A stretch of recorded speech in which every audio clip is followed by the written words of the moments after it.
बच्चों आज से हम जो लॉ स्टार्ट कर रहे हैं उसका नाम है लॉ ऑफ लिमिटेशन। मैं आपको बहुत अच्छे से इस लॉ को समझा दे रहा हूं, आप समझना और इसके क्वेश्चन आंसर क्या करना, सॉल्व कर देना। तो चलो स्टार्ट करते हैं। आज हम क्या पढ़ने वाले हैं? लॉ ऑफ लिमिटेशन, है ना। आप इसका मतलब समझ लो पहले क्या होता है। ये लॉ की वो ब्रांच है विच डील्स विथ टाइम, जो समय से डील करती है। इसको हिंदी में परिसीमन भी कहते हैं। आपको एकदम टेक्निकल लगा होगा। साधारण भाषा में बताऊं तो लिमिटेशन लॉ क्या बोलता है कि कोई भी सूट, सूट माने क्या? केस, है ना।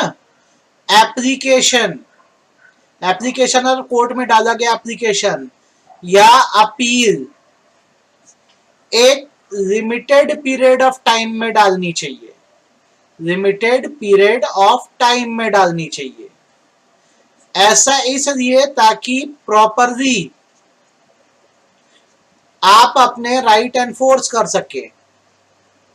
एनफोर्स राइट्स, कौन से राइट? तो मैं बोलता हूं लीगल राइट। आपको कुछ नहीं समझ आया होगा अभी, तो आपको मैं और अच्छे से समझाता हूं।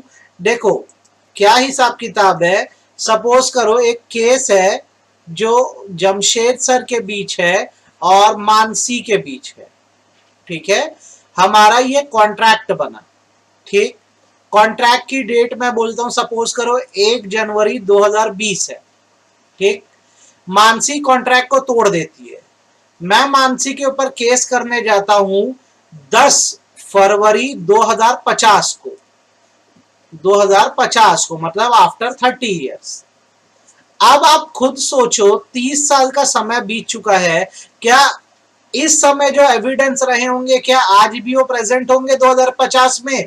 जवाब है नहीं, आधे से ज्यादा चीज गुम गई होगी। तो कोर्ट बोलेगा sorry we can not handle this case. तो ऐसे बहुत सारे मैटर आते थे जिसमें कई साल साल बाद लोग केस करने पहुंच जाते थे। तो क्या डिसाइड किया गया कि एक लॉ बनाया जाएगा जिसका नाम होगा लिमिटेशन लॉ।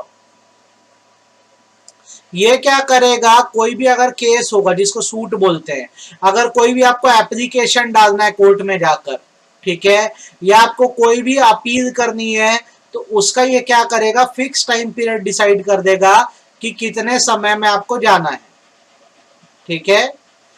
इस लॉ की जो एप्लीकेबिलिटी है, स्केड्यूल इसका है, उसमें यह कहा गया है कि जितने भी मामले अकाउंट्स से रिलेट करते हैं, लेन देन से, या कॉन्ट्रैक्ट से रिलेट करते हैं, या टॉर्ट से रिलेट करते हैं, या फिर प्रॉपर्टी से रिलेट करते हैं, उस पर लिमिटेशन एक्ट 1963 का स्पेसिफिक इफेक्ट आएगा, ठीक है। इफेक्ट आएगा मतलब इसका टाइम पीरियड डिसाइड कर दिया गया है।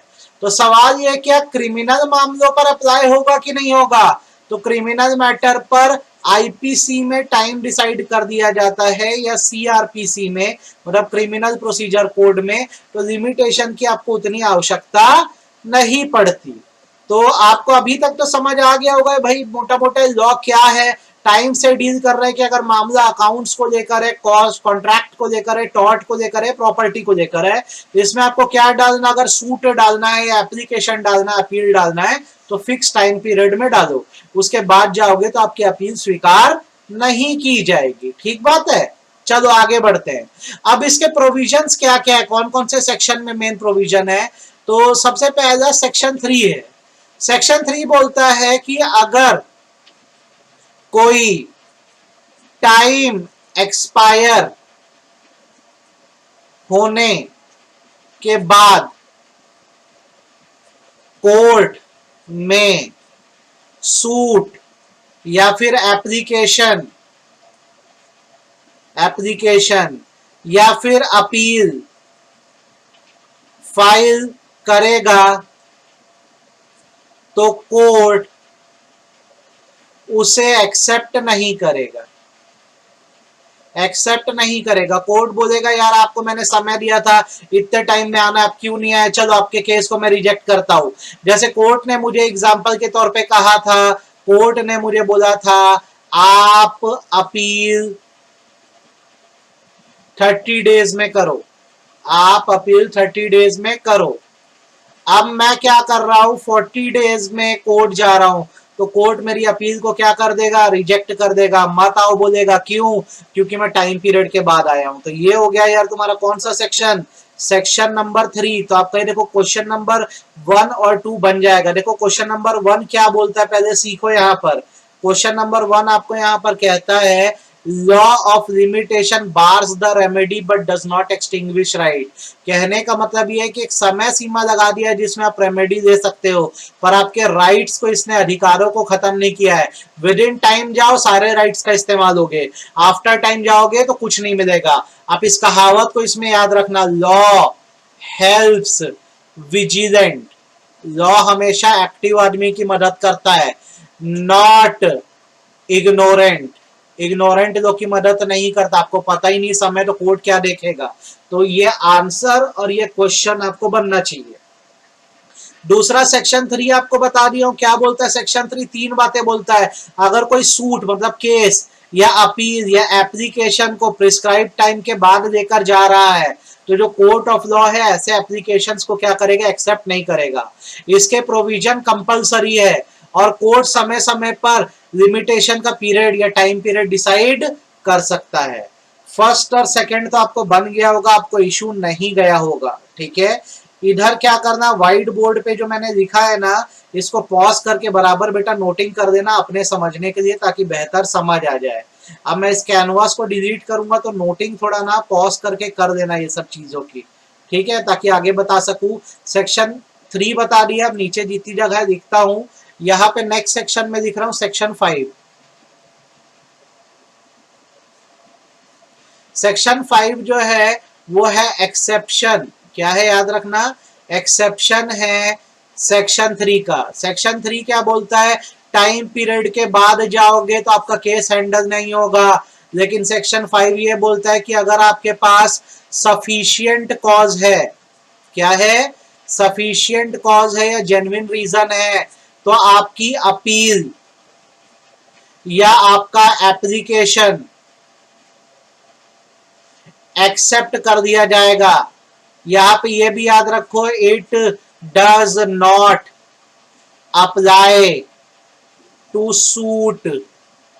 केसेस पे अप्लाई नहीं होता, ये सिर्फ अपील और एप्लीकेशन पे अप्लाई होता है।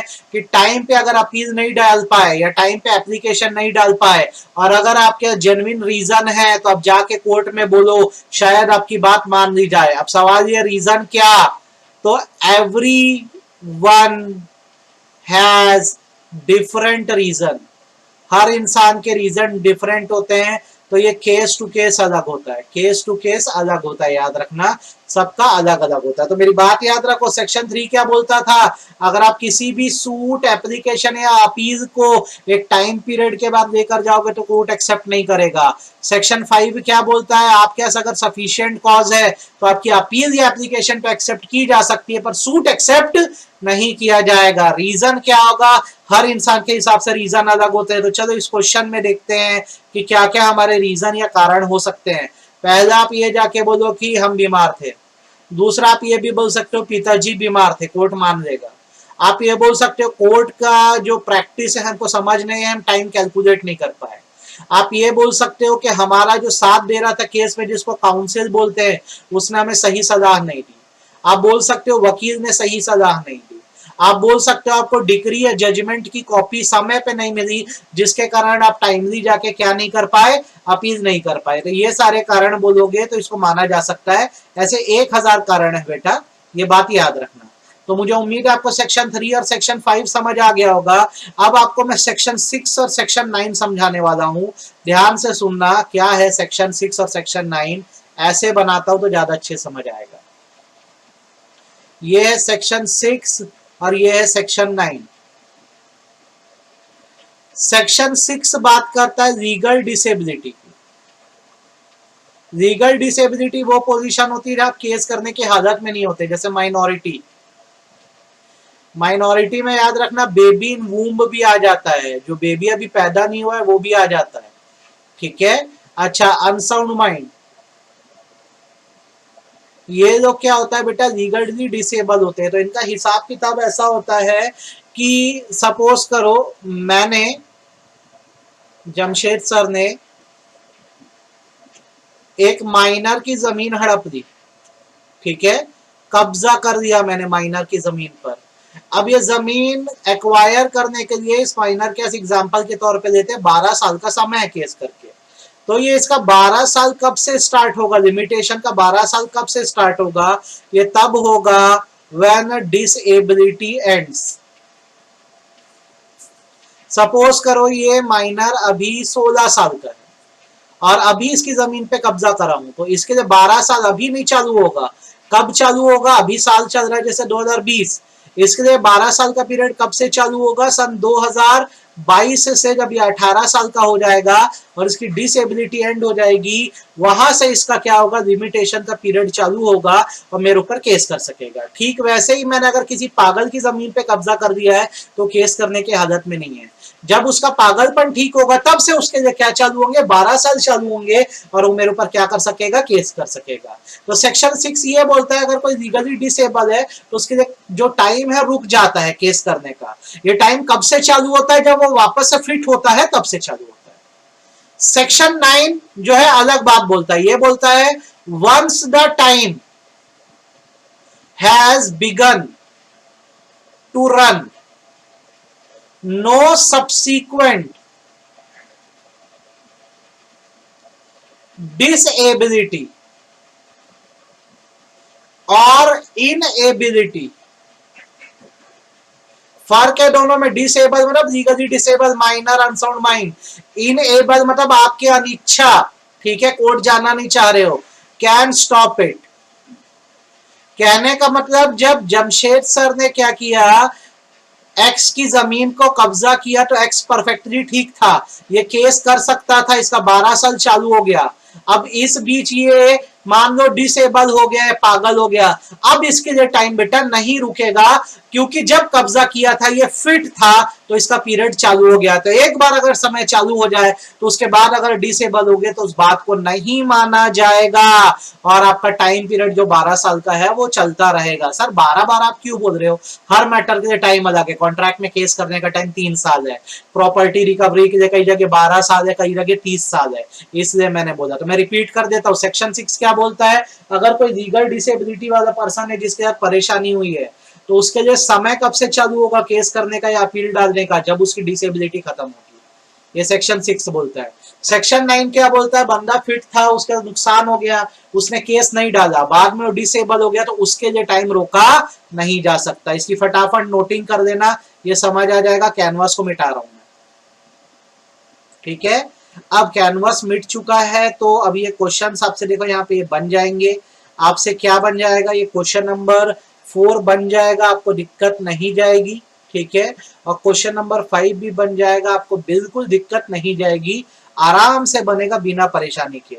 चैप्टर इंपॉर्टेंट है बेटा, अच्छे से करना है, ठीक है। अब आता हूं मैं चैप्टर नंबर क्वेश्चन नंबर 6 पे और क्वेश्चन नंबर 7 पे। अगेन यहाँ पे देखो 2 सेक्शन है, सेक्शन 18 है और सेक्शन 19 है। अब इस पर आता हूं, आपको दोनों समझा रहा हूं, ध्यान से देखो और अच्छे से सीखो। कौन कौन सा सेक्शन है, सेक्शन 18 और कौन सा सेक्शन है, सेक्शन 19 है ना। सेक्शन 18 एक्नॉलेजमेंट की बात करता है, एक्नॉलेजमेंट ऑफ लाइबिलिटी, ठीक। और ये क्या बात करता है, पेमेंट ऑफ डेप्थ की, पेमेंट ऑफ डेप्थ और इंटरेस्ट ऑन लेगेसी। समझाता हूं ध्यान से दोनों, ये दोनों जो है ये डेटर क्रेडिटर के रिलेशन में है, डेटर एंड क्रेडिटर के रिलेशन में है। ध्यान से सुनना, अच्छे से समझना, बहुत इजी कंसेप्ट है, ज्यादा कुछ है नहीं इसमें। सेक्शन 18 क्या बोलता है, सपोज करो मैं जमशेद हूं, मैंने क्या किया, मानसी से, किससे, मानसी से 1 जनवरी 2020 को 5 लाख रुपए की उधारी दी। तो मैं यहां कौन हो गया, डेटर हो गया, मानसी यहां क्या हो गई बेटा, क्रेडिटर हो गई। ठीक बात है, मतलब मानसी लीगली मेरे से पैसा रिकवर कर सकती है। चुकाने की डेट थी, रीपे करने की जो डेट थी वो थी 10 जनवरी 2020, ये डेट थी। इसमें क्या करना था, मुझे मानसी को पैसा चुकाना था। अब क्या हुआ, इस तारीख को मैं पैसा नहीं चुका पाया तो मानसी को लीगल राइट है कि ये 3 साल तक मेरे ऊपर केस कर सकती है। विद इन 3 years ये मेरे पर केस कर सकती है। मतलब कब तक, 9 जनवरी 2023 तक मेरे ऊपर 22 होगा कि 23, कैलकुलेशन में थोड़ा गड़बड़ा रहा हूं मैं। 10 जनवरी 20 से 10 जनवरी 21, 21 से 22, 10 जनवरी 23 तक मेरे ऊपर केस कर सकती है। 9 जनवरी 23 तक 3 साल का पीरियड होता है, कोई पैसा ऐसा खा गया तो केस कर देगा, ठीक बात है। अब हुआ क्या, सपोज करो मैं जो हूं मैं क्या करता हूं, 5 जून 2021 को, ठीक है, अभी तो इसका लिमिटेशन का पीरियड चल ही रहा है, आके बोलता हूं कि हाँ मुझे आपको पैसे देने हैं। मतलब मैं एक्नॉलेज कर रहा हूं, मान रहा हूं कि मैं पैसे दे दूंगा, ठीक है। अगर मैं ऐसा एक्नॉलेज कर देता हूं या मान लेता हूं तो मानसी बोलेगी सर तुरंत तारीख बताओ कब तक दोगे। मैं बोलता चलो 10 जून 2021 को तुम्हारा पैसा दे दूंगा। अब अगर मैं 10 जून 2021 को बेटा पैसा नहीं दे पाया ना, मानसी को क्या होगा, एक फ्रेश पीरियड ऑफ लिमिटेशन मिलेगा। कब से मिलेगा ये, 10 जून 2021 को पैसा नहीं चुका पाया तो 11 जून 2021 से 3 साल का केस करने का फिर पीरियड मिल जाएगा। कब तक, 10 जून 2024 तक। तो एक्नॉलेजमेंट ऑफ लायबिलिटी का कंसेप्ट ये बोलता है कि आपने किसी को उधारी दी, वो खा गया, आप केस कर सकते हो। आपके केस करने से पहले आकर अगर वो मान गया कि हाँ भाई मैं पैसा चुका दूंगा, फिर नहीं चुकाया तो आपके लिए एक नया समय उसके ऊपर केस करने का चालू हो जाएगा। मुझे उम्मीद है कंफ्यूज नहीं हुए, समझ आ गया ये। अच्छा, ये कौन सा सेक्शन था अपना, 18। सेक्शन 19 क्या बोलता है, ये थोड़ा अलग बात करता है, वैसे ही है। पेमेंट ऑफ डेप्थ, डेप्थ मतलब यहां पार्ट डेप्थ की बात हो रही है। इंटरेस्ट ऑन लेगेसी मतलब ब्याज चुकाना, मूल या प्रिंसिपल नहीं चुकाए हो, ब्याज चुका रहे हो। वही एग्जांपल आप वापस ले सकते हो। क्या था ये एग्जांपल में बेटा, यहां पे अपना एग्जाम्पल में क्या था, जमशेद सर है ना, उन्होंने मानसी से क्या किया था, 1 जनवरी 2020 को 5 लाख रुपए लिए, ठीक। रीपे कब करना था, देखना बहुत ध्यान से सीखना, 10 जनवरी 2020 को।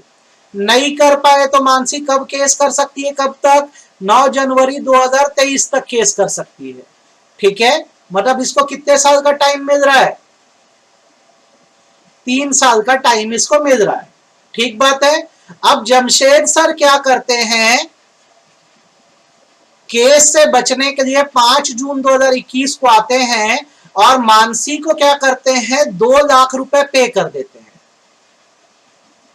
मतलब एक पार्शियल अमाउंट पे कर दिया। अब आउटस्टैंडिंग कितना बचा, आउटस्टैंडिंग कितना बच रहा है, 3 लाख। ये जमशेद जी बोल रहे हैं कि ये मैं आपको दे दूंगा कब, 10 जून 2021 को, ठीक है। वैसे ही वहां पे सिर्फ लायबिलिटी माने थे, यहाँ पे एक हिस्सा पे कर दिए। अब 10 जून 2021 को अगर जमशेद सर नहीं देते हैं तो मानसी का टाइम फिर चालू हो जाएगा 3 साल का, और ये मेरे ऊपर कब तक केस कर सकती है, अब 2024 तक।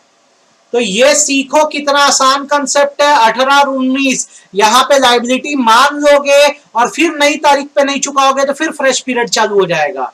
यहां पर अगर कुछ हिस्सा चुका दिए हो तो आउटस्टैंडिंग चुकाओ, आउटस्टैंडिंग नहीं चुकाओगे तो फिर फ्रेश पीरियड चालू हो जाएगा आपका। तो अब देखो ये आपसे एकदम आराम से ये बन जाएगा, क्वेश्चन नंबर 6 भी, क्वेश्चन नंबर 7 भी, और क्वेश्चन नंबर 8 आप खुद पढ़ो, अलग अलग चीजों के लिए कितना कितना टाइम है। 30 साल का पीरियड किन मामलों के लिए, 12 साल का किन मामलों के लिए, 3 साल का, 1 साल का, 90 से 10 दिन का। यदि नहीं समझ आए तो मेरे को तुम बताना। ये मैं तुमको बता रहा हूं, ये दोनों कंसेप्ट थोड़ा ध्यान से समझो, ये अभी अपडेट हुआ है, नया जुड़ा है। ये कहता है कि अगर किसी जमीन पर एक बंदा 20 साल रह जाता है बिना इंटरप्शन के, और अगर सरकारी जमीन पर 30 साल रह जाता है तो जमीन उसकी हो जाती है, ठीक है। जनरल रूल आपको पता होना चाहिए, कोई किराएदार भी है, बिना इंटरप्शन के 20 साल आपके घर रह गए तो ये माना जा सकता है कि लीगली वो घर को एक्वायर कर सकता है, वो घर उसका हो गया। तो ये सेक्शन 25 कहता है, ये बात मत भूलना। तो इसमें क्या है, अगर आपको रिकवरी करनी है ना, तो 20 साल खत्म कब हो रहा है, जैसे 20 साल जब भी खत्म होगा उसके 2 साल में केस करो रिकवरी के लिए, तो अपनी जमीन वापस ले पाओगे, वरना नहीं। जैसे मेरे घर में 20 साल से किराएदार रह रहे हैं, लॉ बोलता है जमीन उनकी हो गई, छुड़वाना है तो 2 साल के अंदर केस डालना पड़ेगा, ये बात याद रखना। दूसरा भी है, ये कंसेप्ट भी तुम थोड़ा सा सीख लो, इंपॉर्टेंट है। क्या कोर्ट जो है वो लिमिटेशन के टाइम को कम ज्यादा कर सकता है? तो बेसिकली जो लिमिटेशन का मैटर है वो कॉन्स्टिट्यूशन के लिस्ट 3 के एंट्री 13 में दिया हुआ है। ठीक, इसमें यह बोला जाता है जो लेजिस्लेचर मतलब पार्लियामेंट है, मैटर्स को देखकर लिमिटेशन का टाइम जो है वो कम ज्यादा कर सकता है, तब तक जब तक आपके फंडामेंटल राइट्स पे इसका कोई असर ना पड़े, आपको पर्सनल नुकसान ना हो, तो लिमिटेशन का टाइम कम ज्यादा किया जा सकता है। यहां पर जाके बेटा ये चैप्टर खत्म हो गया। अब आपकी जिम्मेदारी है इस चैप्टर को आप बेहतरीन तरीके से क्या करो, मेरे को पढ़ के देना। इसका एग्जाम में वेटेज 5 से 10 नंबर है।